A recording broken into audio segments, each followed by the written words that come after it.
ইলিশ ইলিশ ইলিশ ইলিশের দাম নাকি শুনেছি কমেছে।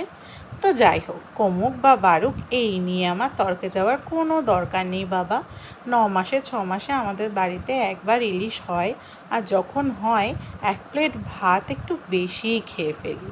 ইলিশ বলে কথা, ইয়ার্কি মারলে কি হয় বলো? যাই হোক, তো চলো, গরম ভাত পড়ে গেছে প্লেটে, কথা বাড়িয়ে লাভ নেই। আর তার সাথে গরম গরম এই ইলিশ মাছের ঝাল, ওহো, মায়ের হাতের এই যে টেস্ট, এ বলে বোঝানো যাবে না। সর্ষে দিয়ে না মা দুর্দান্তভাবে ইলিশ মাছের ঝালটা বানায়, যা দিয়ে এক থালা ভাত একদম সাপটে নেওয়া যায়।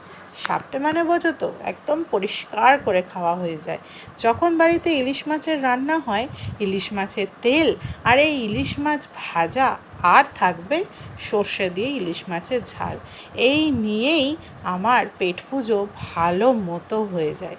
তোমরা কি বলো?